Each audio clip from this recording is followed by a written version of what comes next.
सगळ्यांना गुरुपौर्णिमेच्या अनेक अनेक शुभेच्छा, हार्दिक शुभेच्छा. आपल्या सगळ्या गुरूंचं स्मरण करू आपण आपल्या आजच्या सत्राची सुरुवात करताना. सगळ्यांचं मी स्वागत करते आजच्या गुरुपौर्णिमा स्पेशल ध्यानामध्ये. स्पेशल ह्याच्यासाठी की खरोखर आजची पौर्णिमा खूप स्पेशल आहे. एकतर पौर्णिमेची भरपूर एनर्जी आहे आणि त्यातूनही गुरुपौर्णिमा आहे. त्यामुळे आपल्या गुरूंची जन्मोजन्मीची आपली जी काही सेवा आहे, आपण जी काही केली आणि ज्या सेवेमुळं आपण आज या साधनेमध्ये आलोय, तर हे ध्यान म्हणजे अंतर्मुख होण्याचं जे ध्यान आहे, की आतमध्ये आपण डोळे आता मिटले. आता हे सगळं जग बघून झालं. या जगातलं सगळं कर्मकांड करून झालं. सगळी बाहेरची सेवा जी काही आहे आपली ती सोबतच चालू आहे. आपलं नामस्मरण चालू आहे, भजन कीर्तन जे काही चालू आहे. पण त्यासोबतच आपण एक अतिशय महत्वाच्या आपल्या प्रवासाला लागलोय. आणि तो प्रवास म्हणजे ध्यानाचा प्रवास. जेव्हा हे डोळे मिटून आत जातो, तेव्हा तो प्रवास आपला हळूहळू उलगडत जातो आणि तो प्रवास आपल्याला साक्षात परमात्म्याकडे घेऊन जातो. आणि यासाठी आपले गुरु अनेक जन्म आपल्याला मदत करत असतात. बऱ्याचदा जेव्हा गुरुसेवेमध्ये असतात सगळेजण, तेव्हा गुरु सांगतात की बाबा रे, तू आता ध्यानाला लाग. आणि काही जणांचं असं असतं की ती गुरुकृपा प्राप्त व्हावी लागते. त्यांच्या शक्तीनी, त्यांच्या ऊर्जेनीच आपोआप ते प्रेरणा व्हायला सुरुवात होते. आणि त्यामुळं आता ती वेळ आलीये पृथ्वीवर की जिथं आता हे सगळे गुरु एकवटलेत, सगळे एक झालेत पुन्हा एकदा. आणि आपले जे जे भक्त आहेत, जिथं जिथं भक्त आहेत, त्या सगळ्या भक्तांना आता सगळे गुरु ध्यानाला लावतात, ध्यान मार्गाला लावतात. मध्ये आपल्या संस्थेचं, पिरामिड संस्थेचं गजानन महाराजांच्या शेगावला ध्यान झालं होतं. जसं ऋषिकेशला दरवर्षी असतात, या वर्षी सुद्धा ऑक्टोबर महिन्यात ऋषिकेशला खूप मोठा ध्यान कुंभ मेळा असेल. आणि त्याचप्रमाणे शेगावला सुद्धा गजानन महाराजांच्या प्रेरणेने, म्हणजे आपल्याच संस्थेचे एक मास्टर आहेत ज्यांना गजानन महाराजांनी साक्षात दृष्टांत देऊन म्हणा हे सांगितलं होतं की इथं पण आता आपल्याला ठेवायचंय वगैरे. आणि त्यानंतर जसं महाराजांकडून आज्ञा झाली त्या गोष्टीची, त्यानंतर तिथली सगळी हालचाल सुरू झाली. आणि शेगावला मोठं ध्यान यज्ञ म्हणा, ध्यान मेळावा होता. आता जेव्हा अशा ठिकाणी मेळावा होतो, ध्यान मेळावा, तेव्हा आपल्या संस्थेचं एक असतं की जे आपले संस्थापक आहेत, पत्रीजी, पितामहा पत्रीजी, आपले ब्रह्मर्षी, ते ह्या शरीराने इथं नाही आहेत, पण ते सगळीकडे त्यांचं लक्ष आहे, कुठे कुठे काय चालू आहेत. आणि ते लोकांना, म्हणजे जे मास्टर आहेत त्या सगळ्यांना इंट्युशन, प्रेरणेनी, सूक्ष्म रूपानी सांगतात. जसं महाअवतार बाबाजीचे तुम्ही इतके पॉडकास्ट युट्यूबवर बघत असाल, इतक्या ठिकाणी लोक सांगतात की आम्हाला महाअवतार बाबाजींनी दर्शन दिलं. महाअवतार बाबाजी येऊन स्वतः शरीराने सांगतात. महाअवतार बाबाजी हे असे योगी आहेत की जे शरीर रूपामध्ये लोकांना भेटतात आजही. आणि त्यांचं ते शरीर म्हणजे अक्षरशः लांब केस वगैरे, जसा त्यांचा फोटो आहे तुम्ही बघितलाय, अगदी त्याप्रमाणेच ते आहेत. त्याप्रमाणेच ते दर्शन देतात. आणि ते जसं इथं कुठेही मेळावा असेल, ध्यान मेळावा असेल किंवा काही, तर त्यावेळेस आपल्या संस्थेकडून एक संकल्प ध्यान घेतलं जातं. म्हणजे जे काही 5-6 दिवसाचं वर्कशॉप आहे, 5-6 दिवसाचा ध्यान मेळावा आहे, तर तो व्यवस्थितपणे पार होऊ दे आणि त्याची सुरुवात होऊन ते नीट निर्विघ्नपणे सगळं होऊ दे, याच्यासाठी त्याच्या काही दिवस आधी संकल्प ध्यान घेतलं जातं. आणि अशा ठिकाणी जेव्हा आपण ध्यान करतो, ते संकल्प ध्यान ऑनलाईन असतं बऱ्याचदा. आणि जर ते तुम्ही तिथल्या मेळाव्याला गेलात, सगळ्यांमध्ये बसलात, ध्यान केलं, तर ती जी एनर्जी आहे ना ती वेगळी असते. कारण तिथं साक्षात सगळे असेंडेड मास्टर्स. असेंडेड मास्टर्स म्हणजे कोण? मास्टर बुद्धा, गौतम बुद्ध, नंतर हे सगळेच महाअवतार बाबाजी असतील, स्वामी समर्थ असतील, साईबाबा असतील, गजानन महाराज असतील, हे सगळे मास्टर एकत्र. यांना मास्टर म्हणतो आपण. का मास्टर म्हणतो? कारण ते आपले मास्टर आहेत. त्यांनी त्या त्या पोझिशनला, त्या ऊर्जेला गेलेले आहेत. त्या सगळ्याच्या वर ते गेलेले आहेत आणि तिथून ते आपल्याला मदत करतायत की आता तुम्ही सुद्धा या. आणि म्हणून त्यांना मास्टर असं आपल्या ह्याच्यामध्ये म्हणलं जातं. आपल्या संस्थेच्या मध्ये मोस्टली सगळे जे ध्यान करतात त्या सगळ्यांना मास्टर म्हणलं जातं. तर त्यामुळे हे सगळेजण जिथं जिथं आपण सामूहिक ध्यान होतं, उपासना होते, ही साधना होते, तिथं हे सगळे मास्टर असतात. आपल्याला माहित सुद्धा नसतं, पण आपले सगळ्यांचे गुरु, सगळ्यांचे पूर्वज ह्यासाठी मदत करत असतात. जसं मी नेहमी सांगते, तुम्ही एबीपी माझावरची ती बातमी बघा, जी मी आजच टाकली मला वाटतं. ही बातमी मी काल बघितली रात्री आणि म्हणलं उद्या आपल्या ग्रुपमध्येही शेअर करावी. तर 1 ते 18 वर्षाच्या मुलांसाठी आर्ट ऑफ लिव्हिंग या संस्थेनी त्यांच्याकडून हे वर्कशॉप घेतलं जातं. मला वाटतं त्यांनी सांगितलं मॅडमनी 6 दिवसामध्ये काहीतरी त्यांना शिकवलं जातं त्या मुलांना. आता 1 ते 18 वर्षाच्याच मुलांना त्यांनी सिलेक्ट केलंय का? 18 वर्ष क्रॉस झाली की जो प्रौढपणा येतो त्याच्यामधून आपण खूप विचारांमध्ये जातो. खूप विचार सुरू होतात मनामध्ये. आणि मग त्या सगळ्या विचारांना शांत करणं, कंट्रोल करणं फार अवघड आहे. जे लहान मुलांना पटकन जमतं. आणि तुम्ही त्या व्हिडिओमध्ये बघा, एबीपी माझा सारख्या एवढ्या लीडिंग चॅनलवर जेव्हा ही बातमी येते, तेव्हा तिथं त्यांनी सांगितलंय की कसं मुलांनी डोळ्याला पट्ट्या बांधून बातम्या सुद्धा वाचल्या. डोळ्यावर पट्टी आहे आणि हातामध्ये असलेली बातमी न बघता त्या मुलीनी वाचून दाखवली.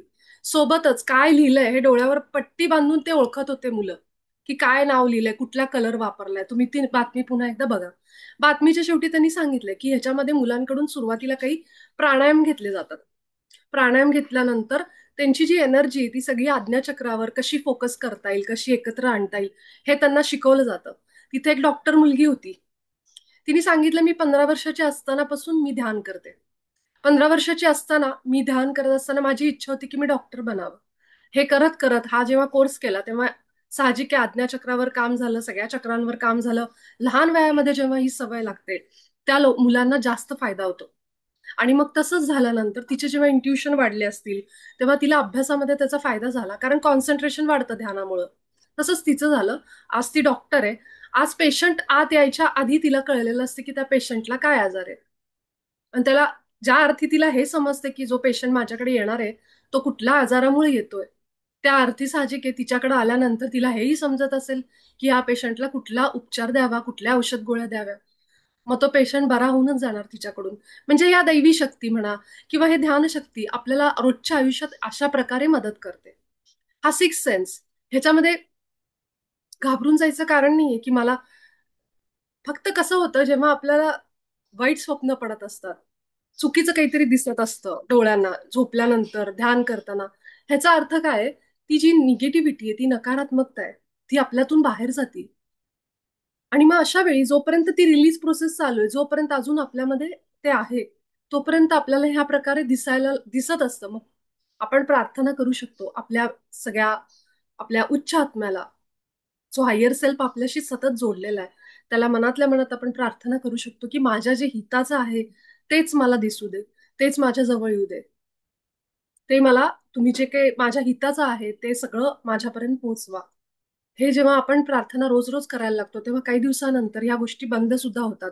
खरं तर ती आपलीच सगळी नकारात्मकता किंवा काही ज्या दबलेल्या भावना आहेत खूप जुन्या, जी दुःख आपण घेऊन बसलेलो आहेत, ते सगळं बाहेर पडायला वेळ लागतो. जसं आपल्या शरीरावर कुठला उपचार घेताना शरीराचा जसा आजार बाहेर पडतो, अगदी तसंच ह्या गोष्टी घडतात. आणि मग त्या न्यूजमध्ये तुम्हाला ह्या गोष्टी कळतील की हे जे आत्ता घडतंय, अशा कितीतरी न्यूज 2-3 दिवसांनी युट्यूबवर बघितल्या लहान मुलांच्या बाबतीत, की कसं त्यांचं थर्ड आय त्यांना मदत करतंय, की कसे त्यांची इंट्युशन पॉवर वाढली, सिक्स सेन्स वाढलाय.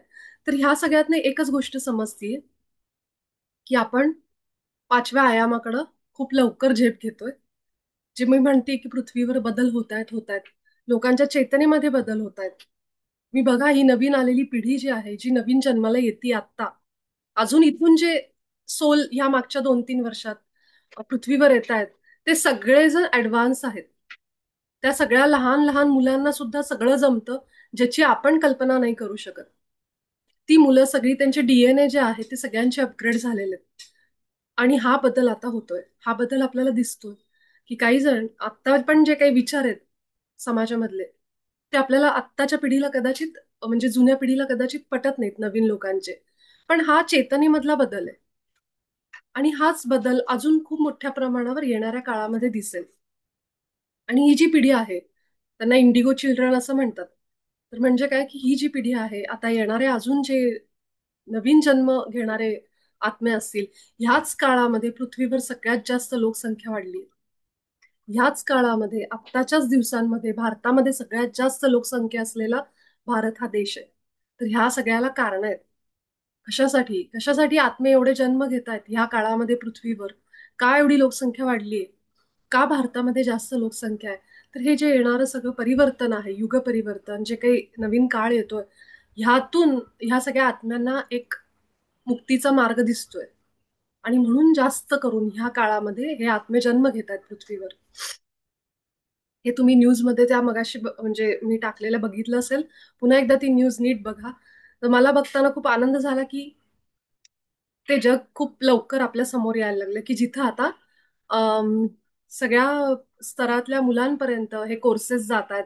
ध्यानाची माहिती कळते आणि त्यातून आपल्या रोजच्या आयुष्यात कसं मदत करू शकतो आपण, हे त्यांना समजतंय.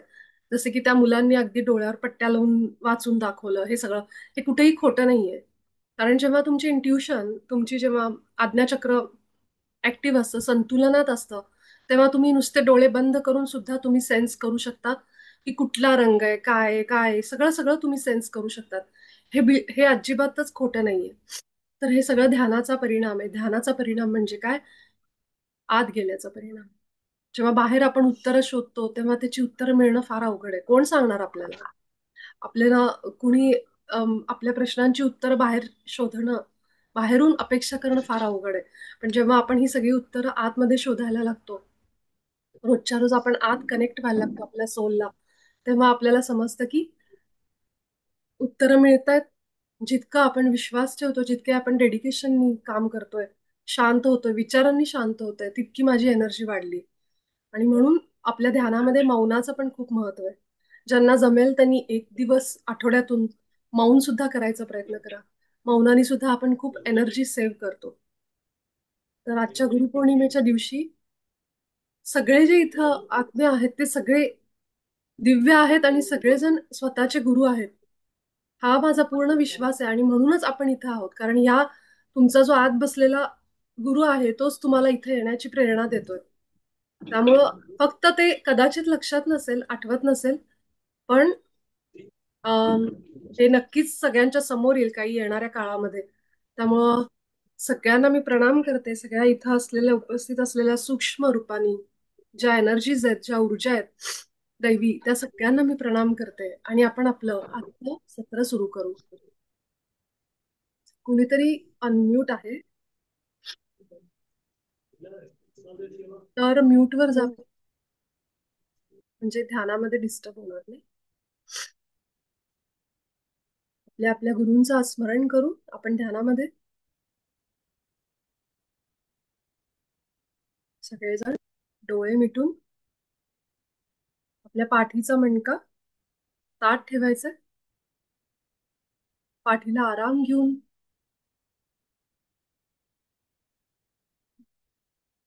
मागे टेकून आणि उशी असेल तर उशी घेऊ शकता.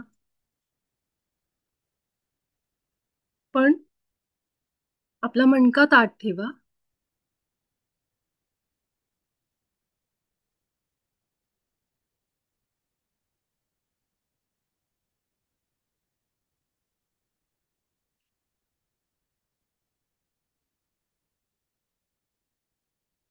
सगळ्यात आधी आपण एक मोठा श्वास घेऊ.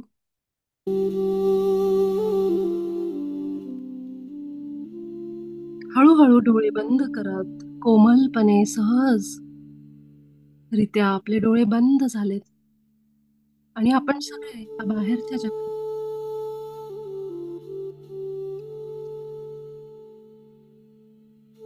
आतल्या जगात जाण्यासाठी तयार झालोय.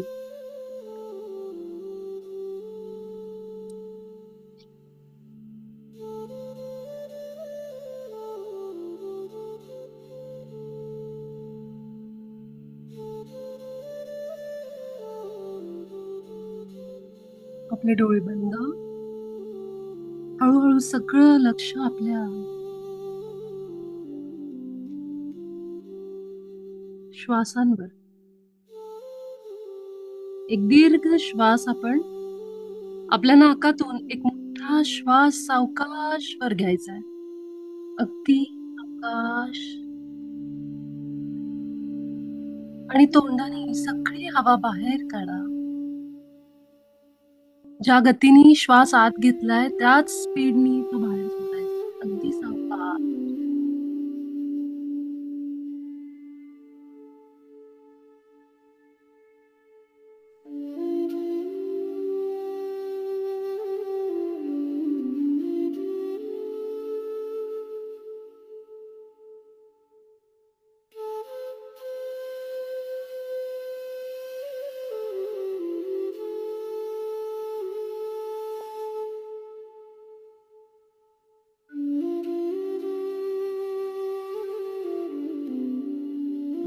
आपल्या श्वासांची गती,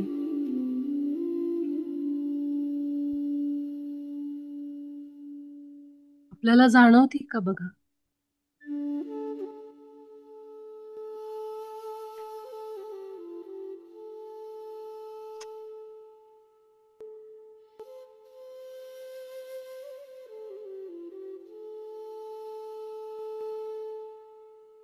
जिथं कुठं आपलं मन आहे, आपले विचार आहेत, सगळ्यांना घेऊन या. आपल्या श्वासांवर घेऊन या.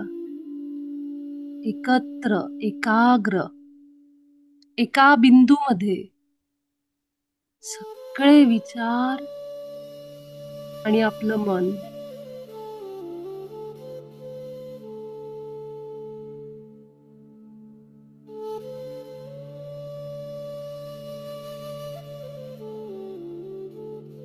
आजच्या शुभ दिनी आपण सगळेजण अगदी सावकाश आपलं सगळं लक्ष आपल्या हृदयावर घेऊन जाऊ.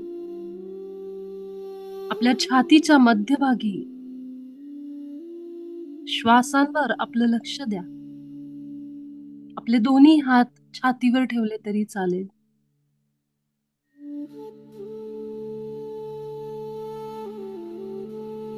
आणि आता आठवा, आपल्या गुरूंना बोलवा, त्यांना आमंत्रण द्या, आवाहन करा.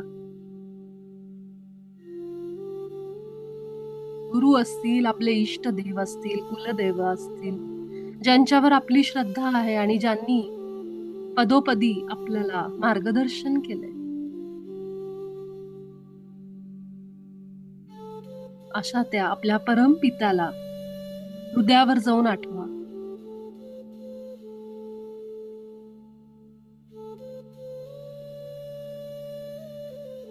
हे सद्गुरु राया, अनेक जन्मांची माझी जी कर्म आहेत, जी सेवा आहे, ती तू गोड मानून घे.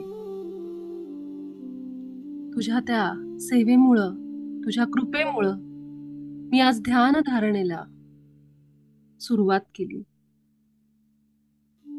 या साधनेमध्ये तुझ्यामुळंच आहे. तू मला योग्य मार्गदर्शन कर.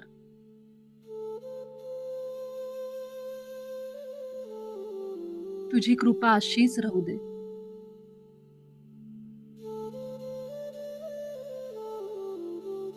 तुझे अनेक आभार.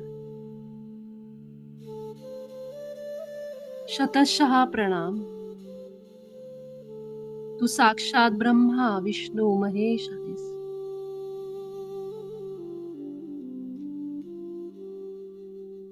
श्री दत्तात्रयांचं स्वरूप आपल्या डोळ्यासमोर आठवू.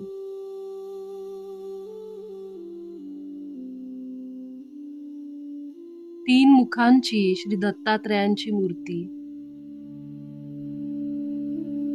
एक पितांबर, कमंडलू,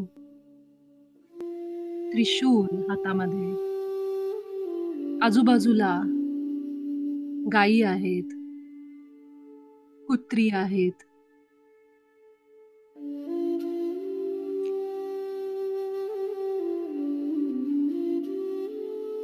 झाडींमध्ये श्री दत्तात्रय, भगवान दत्तात्रय साधनेला बसलेत. आजूबाजूला निसर्ग आहे, प्राणी आहेत.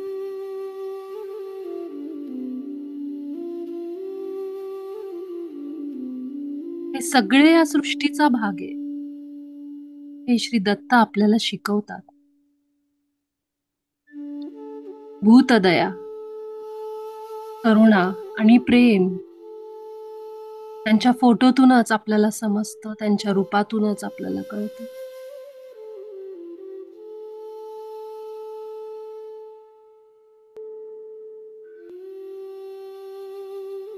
दिगंबरा दिगंबरा श्रीपाद वल्लभ दिगंबरा. आपल्या सगळ्यांकडून भगवान श्री दत्तात्रयांना, आपल्या सगळ्यांच्या गुरूंना खूप प्रणाम. आणि हृदयापासून सगळ्यांना वंदन करत आभार व्यक्त करू. जे काही माझ्या आयुष्यात जो भरलेला ग्लास आहे, जे काही माझ्याकडे आहे, त्याच्यासाठी मी तुझे शतशः आभार व्यक्त करते.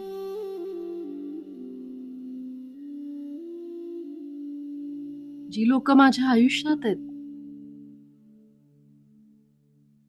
त्या प्रत्येक माणसाचे मी आभार व्यक्त करते. प्रत्येक जण मला काहीतरी शिकवतोय.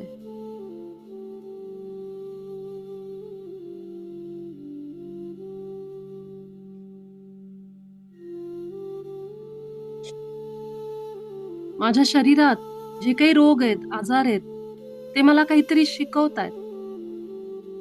माझ्या शरीराचे मी अनेक आभार व्यक्त करते, कारण शरीर मला शिस्त शिकवतं, नियंत्रण शिकवतं, खाण्यावरचं, पिण्यावरचं. माझं शरीर सुद्धा माझा गुरुच आहे. माझ्या शरीराच्या प्रत्येक अवयवाचे मी आभार व्यक्त करते. माझी अजून एक गुरुमाय म्हणजे ही पृथ्वी माता आहे. करोडो वर्षांचा तिचा इतिहास आहे. अनेक मोठे मोठे अवतार, देवी देवता ह्या पृथ्वीवर येऊन गेले. कितीतरी युद्ध लढाया या पृथ्वीने बघितल्या. प्रत्येक आत्म्याला, चेतनेला जिवंत ठेवणारी ही माता आहे. पूर्ण सृष्टीची निर्माती ही पृथ्वी माता आहे. आज मी तिचं सुद्धा स्मरण करते आणि आभार व्यक्त करते. कारण आई हा आपला पहिला गुरु, तसंच पृथ्वी माता जी आपल्याला जगवतीये, श्वास देते, ऑक्सिजन देते, पाणी देते, अन्नधान्य सगळंच तिच्याकडून आलेलं आहे. त्यासाठी तिचे अनेक आभार आहेत.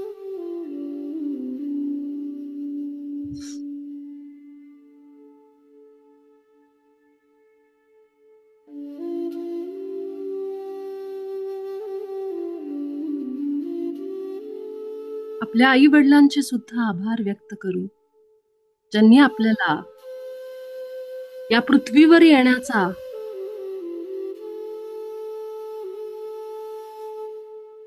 एक संधी दिली, इथे येण्याची, हे जीवन जगण्याचा अनुभव दिला. त्या आई वडिलांचे हृदयापासून आभार आहेत.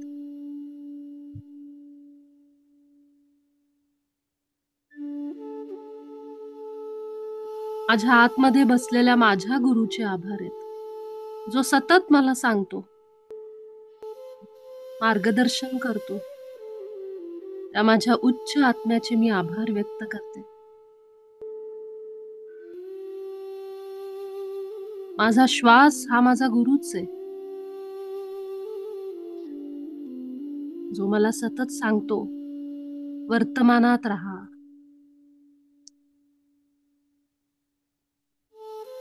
भूतकाळ कधीच निघून गेलाय, भविष्य अजून यायचंय.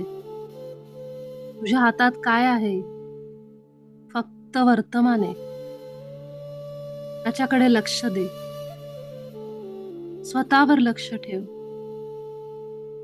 माझ्यावर लक्ष ठेव, असा श्वास सांगतोय.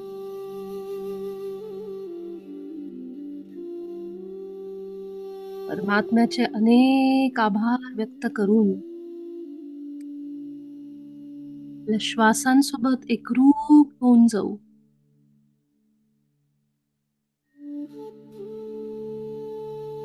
एक तिसरा माणूस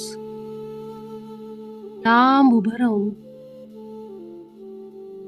या श्वासांकडे कसा बघतोय, अनुभवतोय, याप्रमाणे आपले श्वास बघा. श्वास घेणारं कोणीतरी वेगळंच आहे. मी फक्त बघतोय, अनुभव करतोय श्वासांचा स्पर्श, त्यांची हालचाल, गती. द्रष्टा द्रष्टा बनून. भगवंतानी गीतेमध्ये सांगितल्याप्रमाणे मी फक्त माझे श्वास हळूहळू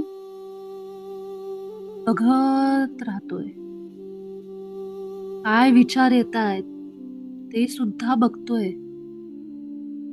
एक एक विचार येतोय आणि पुढे पुढे जातोय. हळूहळू विचार शांत होतायत.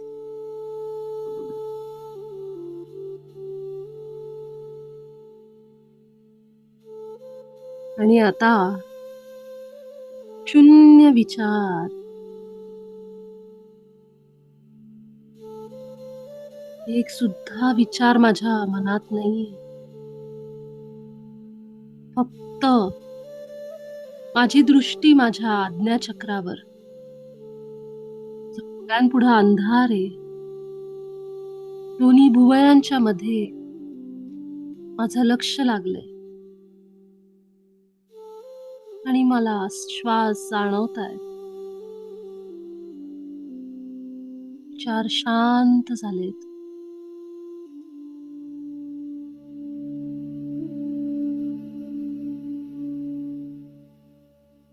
पूर्ण शांत. शून्य.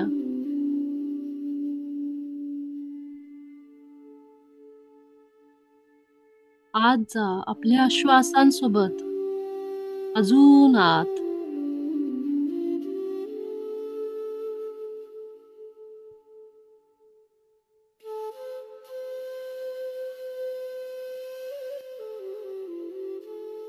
एक एक श्वास अनुभव करा. कसे एक श्वास आत येतोय, बाहेर जातोय.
असंच आपल्या श्वासांवर लक्ष ठेवत हळूहळू आपण सगळेजण आपल्या हृदयावर येऊ, छातीच्या मध्यभागी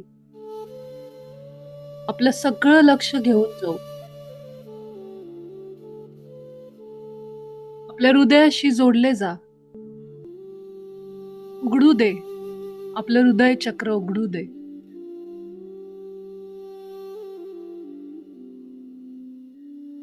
छातीच्या मध्यभागावर आपलं लक्ष. शेवटची 5 मिनिटं आपण हृदय चक्राचं ध्यान घेणार आहोत. संपूर्ण लक्ष केंद्रित करू.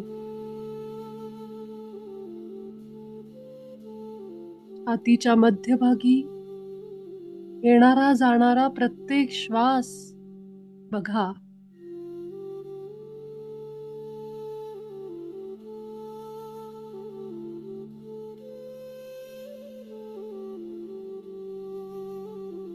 पूर्ण लक्ष छातीच्या भागावर.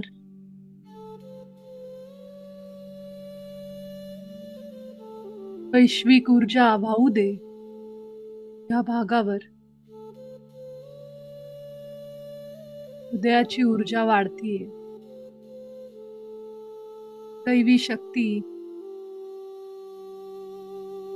डिवाइन एनर्जीज आपल्या हृदयामध्ये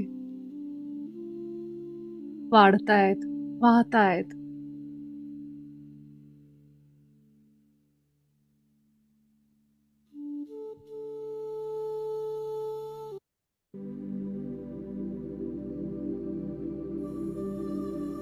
खरोखर अनुभव करा आपल्या हृदयामध्ये प्रेमाच्या एनर्जीचा, करुणेच्या फ्रिक्वेन्सीचा. हीच ती ऊर्जा आहे जी भगवंताला प्रिय आहे. अंतःकरणातलं प्रेम, शुद्धी, प्युरिटी. शुद्ध माझं अंतःकरण प्रेमानी आणि करुणेनी भरलेलं आहे. या निसर्गाचं प्रेम, या सृष्टीचं प्रेम, या पृथ्वी मातेबद्दलचं प्रेम, स्वतःवरचं प्रेम, माझ्या गुरूंवरचं प्रेम, माझ्या श्वासांवरचं प्रेम, माझ्या शरीरावरचं प्रेम.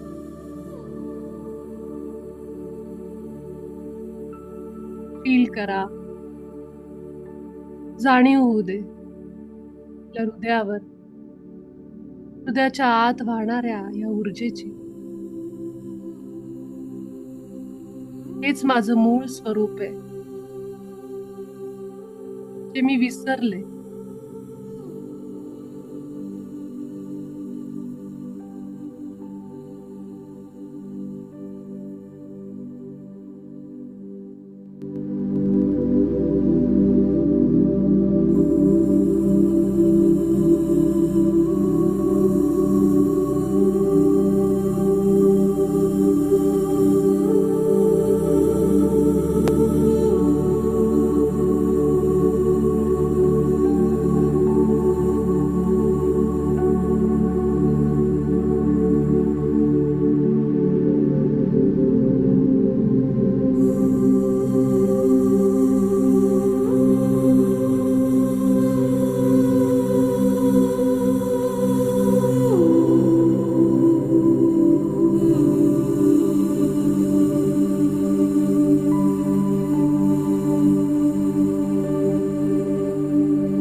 ज्यांना अजून थोडा वेळ कंटिन्यू करायचंय ते बसू शकता. बाकीचे सगळेजण सत्रातून बाहेर येण्यासाठी तयार. आपले दोन्ही हात सावकाश डोळ्यांवर घेऊ. हळूहळू 5, 4, 3, 2, 1, 0. आभार व्यक्त करत डोळे उघडू. गुरूंचे आभार व्यक्त करू. परमात्म्याचे आभार व्यक्त करू.